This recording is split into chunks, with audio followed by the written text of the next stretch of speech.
예, 안녕하세요. 포프입니다. 오늘은 오랜만에 다시 게임 직군 얘기를 하려고 해요. 게임 직군 몇 번 계속 했죠? 제 생각에는 오늘 하는 게 아마 아티스트 직군으로는 마지막이 아닐까 싶어요. 혹시 제가 말을 하지 않은 아티스트 직군이 있다면 댓글 남겨주세요. 그러면 제가 까먹은 거니까 만들던가 할게요. 일단 FX 아티스트를 얘기하기 전에 제가 언제나 그 아티스트들이라고 불러요. 한국에서는 디자이너다라고 말을 많이 하는 것 같은데 이게 뭐 어느 쪽 용어가 맞다 틀리다가 아니라 저희 쪽에서는 게임 기획자를 게임 디자이너라고 하기 때문에 게임에서 그냥 디자이너라고 하면은 보통 이제 기획자를 생각을 하고 이제 그래픽 쪽 하는 한국에서는 그래픽 디자이너라는 용어에서 기반을 해서 그냥 그래픽 하니까 다 디자이너다라고 하고 있는 것 같은데 저희 쪽은 그냥 보통 다 아티스트라고 해요. 그래서 뭐 환경 아티스트, 캐릭터 아티스트, FX 아티스트. FX라고 하면은 스페셜 이펙트죠. 근데 이제 이게 왜 FX가 되는지 잘 모르겠는데 사실은 그냥 뭐 영화에서도 스페셜 이펙트 이렇게 할 때 FX 이렇게 쓰고 게임에서도 스페셜 이펙트 하면 FX 이렇게 하거든요. 그럼 스페셜 이펙트, 그러니까 FX라는 게 뭐냐?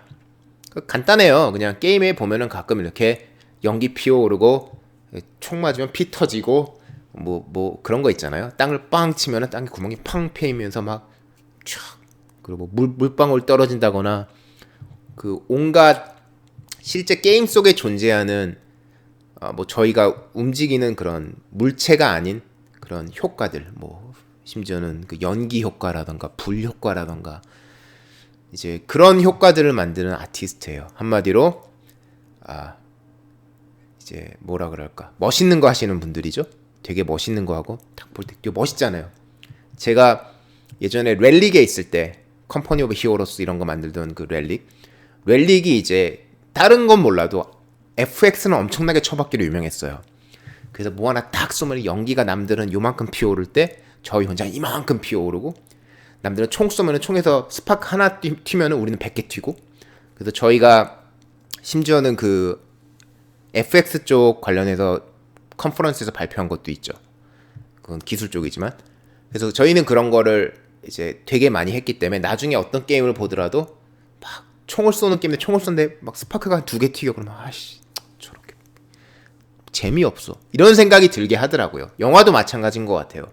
영화에서도 뭔가 엄청난 놈들이 뛰어들어갖고 뭔가 팡 터지고 막 연기가 팡 나고 불이 쫙 나면 사람들이 와 이러지만 그게 이상하게 보이면 싸구려 회사 썼구나 이런 생각하게 되는 거. 그래서 FX 아티스트가 그런 부분에서는 되게 재밌는 쪽이긴 해요. 그러면 FX 아티스트는 그런 것만 만드는 거고 어떻게 보면은 게임에서 존재하는 그런 아티스트 중에 FX 전문 아티스트가 이제 한 회사에 그렇게 많지는 않아요. 생각을 해보면. 왜냐하면은 영화 같은 거는 이제 한 씬 한 씬마다 이미 정해져 있잖아요. 어떤 게 뭘 치고 뭐 하고 이런 게 정해져 있기 때문에 거기에 맞는 FX를 넣어요. 그래서 영화는 보통 막 요 씬 5분짜리, 3분짜리 이 회사 주고 저 씬 5분짜리 다른 회사 주고 하면서 다 이렇게 만드는 거거든요. 근데 게임 쪽은 인터랙션이 되게 많잖아요. 사실 내가 총을 쏘거나 뭐 하거나 그러면 그 순간에 이 연기가 여기서 피어올라야 되고 어떤 뭐 총알이 떨어져서 통통통 튀겨야 되고 뭐 이런 것들 그런 것 때문에 미리 라이브러리를 열심히 만들어 두고 그 어떤 행동을 일어났을 때 그 라이브러리에 있는 그런 효과를 보여주는 게 일반적인 거죠. 그래서 생각보다 한 게임을 만들 때 FX를 넣는 그런 분량이 그렇게 많지가 않아요. 왜냐하면 캐릭터 아티스트나 환경 아티스트 생각해 보면은 한 게임에 들어가는 막 온갖 레벨이라던가 아무리 재활용을 해도 엄청나게 많잖아요. 그리고 거기 들어가는 원화도 있고 그러나 FX는 보통 재활용이 가능하고 그리고 다른 게임에서 만들었던 거 그 회사에서 그거를 또 가져와서 쓸 수가 있어요. 사실은. 근데 그러기가 쉽지가 않아요. 다른 그 아트 쪽은. 그래서 FX 아티스트 자체의 그 뭐라 그럴까 숫자는 적어요. 저희도 예전에 렐릭 있을 때 아티스트가 100명이었다면 그 중에 FX 아티스트는 1명, 2명 정도였을 뿐이니까. 그래서 그렇고 그럼 FX 아티스트는 주로 뭐를 하냐?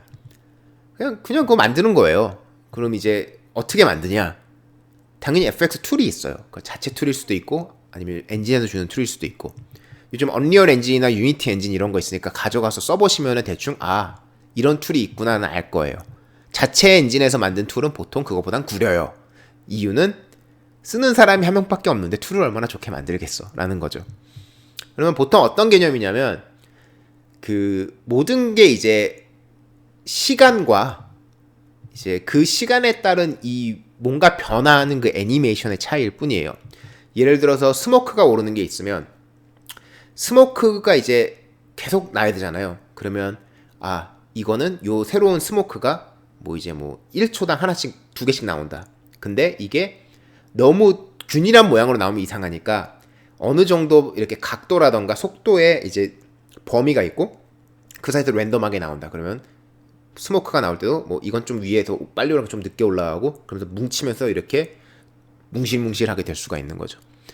그렇기 때문에 결과적으로는 거의 모든 FX는 투명도를 가지고 있어야 되고 그래서 이런 식으로 새로운 텍스처를 만들어서 올려주는 것도 있고 아니면은 어떤 텍스처가 나왔는데 이게 불 텍스처 같은 경우에는 또 반짝반짝 거려야 되잖아요. 그럼 그거에 따라 이제 에미시브 라이트 같이 에미시브 컬러가 뭐 바뀌어야 되는 것도 있고 이게 이제 가장 단순한 예의 이제 FX고 실제 그 툴에서 보여주는 건 뭐냐면 그 까만 배경에 X, Y, Z 축이 있고 여기에 집어넣고 이거는 파티클 에미터야. 보통 에미터라고 해요. 파티클을 만드는 애들이기 때문에 얘는 스모크를 1초에 2개씩 뽑아야 돼. 그럼 이런 거 정해주고 뭐 슬라이더라든가 값 정해주고 각도 정해주고 이러면서 어떻게 변하는지 보는 거고 또 이게 올라가면 올라갈수록 언젠가는 스모크가 사라져야 되잖아요. 그러면 이제 라이프 타임도 있고 점점 시간이 갈수록 크릿해지는 투명도도 있고 또 이런 식으로 만드는 게 있고 그래서 기본적으로 이런 파티클 이런 타입이 있는 거고 여기다가 이제 메쉬 같은 게 튀어져 나오는 경우도 있어요. 예를 들어서 내가 뭔가를 벽을 탁 쐈는데 뭔가 약간 떨어져 나오는 느낌을 주고 싶을 때 거기 이제 메쉬 스포너를 만들어 갖고 메쉬를 떨어지게 할 수도 있어요. 그리고 지금까지 말한 파티클 타입은 어떻게 보면은 이제 이렇게 눈앞에 보이는 이렇게 빌보드 파티클 타입이거든요. 내가 각도를 바뀌면 이렇게 바뀌는. 그러면 그냥 이거는 네모난 게 퍼져나간다는 느낌이잖아요. 그거에 비해 어떤 파티클 이펙트는 약간 빔처럼 쭉 나가야 되는 것도 있어요. 처음에 시작을 했는데 점점 늘어나야 되는 이런 것들. 그럼 그런 거는 역시 툴에서 지원을 해줘야 돼요. 그럼 이거는 뭐 계속 파티클을 만드는 게 아니라 한 번 쏜 게 계속 메쉬를 트라이앵글로 붙여나가는 방법이거나 메쉬를 길게 늘리는 방법이거나 그래서 그런 식으로 누군가 만들어주면은 요번에는 나는 빔 스타일의 파티클을 만들 거야. 여기서 출발하면은 이쪽 방향으로 뻗어나가야 되고 뻗어나가는 속도가 얼마야. 뭐 이런 걸 정해주는 거예요. 그래서 어찌 보면은 그냥 되게 재밌는 이렇게 과학상자 하나 갖다 두고 이거 실험해보자. 예쁘게 보일 때까지 바꿔보자. 이런 개념이죠 사실은. 근데 그렇게 실험한 다음에 문제는 뭐냐면 게임 속에 들어갔을 때 뒷 배경색도 달라지고 조명도 좀 달라지고 그래서 이 파티클이 예쁘게 안 보이는 경우가 있어요. 그래서 그런 거 이제 도와주려고 툴에서 게임 레벨을 로드한다거나 뭐 그런 식으로 해서 보여주는 법도 있고 아니 요즘은 뭐 언리얼 같은 거 많이 쓰면 실제 레벨 들어가서 파티클 집어넣어보고 보는 법도 있고 그래서 전통적으로 이런 거를 만드는 게 파티클 하시는 분들이었고 뭐 영화에서 하는 볼류메트릭 파티클이나 이런 거를 이제 저희도 시도를 하고 있지만 아직 하는 회사는 그렇게 많지 않아요. 속도도 좀 문제가 있고 그럼 이제 파티클에서 예전에 이렇게 단순하게 2D로 예쁘게 보여주는 파티클에서 이제 그 다음으로 이제 좀 파티클이 안 좋게 보이는 경우가 있다라고 해서 다음 단계로 나갔고 이미 이거는 하고는 있지만 하는 데도 있고 안 하는 데도 있죠. 첫 번째는 이제 파티클이 아까 말했던 연기가 이렇게 모락모락 솟아날 때 연기가 약간 좀 까만 연기인데 바닥이 약간 좀 밝은 바닥이다. 그러면 바닥과 연기가 만나는 경계에서 딱 경계선이 보일 수밖에 없어요. 왜냐면 실제 파티클 이미지는 이렇지만 바닥은 이런데 이렇게 들어가 버리는 거거든. 그럼 여기에서 걸리는 부분에서는 딱 경계가 보일 수밖에 없어요. 그래서 그런 거 없애려고 이제 만들기 시작한 게 소프트 파티클이라는 게 있었고 그리고 그 다음에 예전에는 파티클이 조명을 거의 받지 않는 게 일반적이었어요. 아니면 그림자만 좀 받거나 근데 조명을 받지 않으니까 위에 뭔가 그림자가 확 들이우더라도 파티클 자체가 어두워지지가 않는 거예요. 그림자를 들이우기가 되게 힘든 게 굉장히 많은 파티클들은 이게 2D 평면이라고 가정을 하고 그려버리거든요. 근데 그림자를 들이우는 순간 우리 눈을 향하고 있어 3D로 보이지만 그림자를 예쁘게 어떻게 들 방법이 쉽지가 않은 거예요. 그래서 그거를 이제 해결하기 위해서 첫 번째는 그냥 그림자를 씌워보고 각 이상한 건 대충 무시하고 가다가 이제는 약간 볼륨메트릭 파티클이라고 해서 그거를 계산을 볼륨으로 한 다음에 이제 그림자를 만드는 법도 있고, 아니면 실제로 볼륨 박스를 넣어놓고 그 안에 파티클을 엄청나게 뿌리는데 입자처럼 그 입자 하나하나마다 이제 그림자를 측정하는 법도 있죠. 그래서 그것도 이제 나아가는 방향 중에 하나고, 세 번째는 이제 그림자를 받으면 파티클 당연히 조명을 받아야 된다. 그래서 이제 조명을 받는 파티클, 뭐 똑같은 개념이죠. 파티클이 막 이렇게 연기가 모락모락 나고 있는데 갑자기 여기서 밝은 빛이 딱 비쳤어. 그러면 이게 재밌는 게 뭐냐면, 이게 원래대로 말하는 굉장히, 그러니까 물체, 투명하지 않은 물체라면 당연히 빛이 비추는 게 정상인데, 얘는 약간 그러니까 반투명한 물체들이에요. 그리고 빛을 반사시키지 않는 경우도 많아요. 파티클 입자가 많아서. 그러면 이제 조명이 달라지게 되거든요.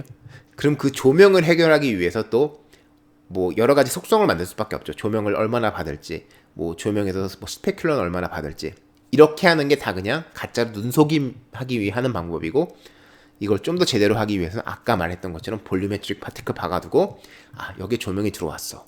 여기 조명이 들어왔는데 우리가 볼륨이 이만큼의 깊이니까 이 파티클들은 빛을 투과를 얼마큼 시키고 반사를 거의 안 하지만 디퓨즈는 이만큼 받아라는 그런 속성을 정해서 그 빛이 통하는 깊이에 따라 또 조명 계산하는 방식이 나오고. 근데 이런 것들은 결과적으로는 프로그래머가 해야 될 일이고, 저희는 그런 툴을 주는 거예요. 아 볼륨메트릭 파티클이야, 이거는 플레이 해봐. 그러면 그냥 아까 말하는 것처럼 과학 상자 두고 열심히 플레이하는 것처럼 플레이한 다음에 이거 좋아 라고 하면 되는 거죠. 그러나 한 가지 더 문제가 있는 건, 이게 아무리 좋아 그러더라도 속도가 엄청 느려지면 문제겠죠. 이만한 볼륨메트릭 파티클 전체 세계에 덮어두고, 이 전체 세계는 연기가 자욱해서 좋군 하는데, 빛이 들어올 때마다 그 전체 세계의 볼륨에 대해서 빛 계산을 해야 되면 얼마나 장난이 아니에요. 이제 좀 괜찮은 툴들은 이런 파티클이 성능에 얼마나 영향을 미치는지까지 보여주는 그런 스택까지 나오게 되죠. 그래서 FX 아티스트는 재밌는 직업인 거예요, 확실히. 그거는 왜냐하면은 일단은 이제 다른 아티스트에 비해 노가다가 좀 적은 게 뭐냐면, 다른 아티스트들은 이게 좀 이상해 그러면 그거를 고치기 위해서 막 메쉬 따고 텍스처 바꾸고 별짓을 다 해야 되는데, 파티클 아티스트는 물론 텍스처는 좀 그리지만 그 메쉬를 만드는 경우가 별로 없잖아요. 그래서 실제 존재하는 패러미터 안에서 플레이해서 괜찮은 기능을 얻는 그런 아티스트예요. 뭐 미적 감각은 중요하지만 창의성은 조금 덜 중요하거나, 창의성이라기보다는 크래프트맨십이라고 해야 될 수도 있겠어. 열심히 손으로 뭐 만져갖고 바꾸고 이런 것들, 이런 거는 덜 중요하겠죠. 근데 다른 아티스트를 가면은 뭐든지 새롭게 창작을 해야 되고 모든 거 하나 고치는 게 진짜 노가다거든. 그래서 그런 의미에서 좀 더 덜 노가다인 직업, 그에 비해 이제 나만의 뭔가 정말 새로운 거 만들고 보여주기는 좀 애매한 직업일 수도 있어요. 그렇게 다른 아티스트에 비해. 그리고 일단 직장 수가 많을 수가 없다는 거. 그리고 어찌 보면은 이런 숫자 플레이하면서 이런 규칙이 이렇게 도는구나 라는 걸 좋아하는 사람한테 정말 맞는 직업인 것 같은데, 그런 거 싫어하는 사람도 많거든요, 아티스트 중에는. 그냥 이게 대충 하니까 돼, 이게 좋아 이러는 거지 그 원리 하나하나 이해 안 하려고 하는 사람도 있거든요. 그런 사람들한테는 조금 더 힘든 직업일 수도 있어요. 그래서 어찌 보면은 FX 아티스트들을 많이 보지는 못했을 거예요, 사람들이 업무에서. 근데 라이팅 아티스트만큼이나 약간 좀 기술적인 면이 필요하면서도 미적 감각도 중요하고, 그에 비해 노가다는 좀 적은 그런 직종인 것 같아요. 제가 봤던 FX 아티스트, 그리고 온갖 잡담, 잡설을 마치겠습니다. 포프였습니다.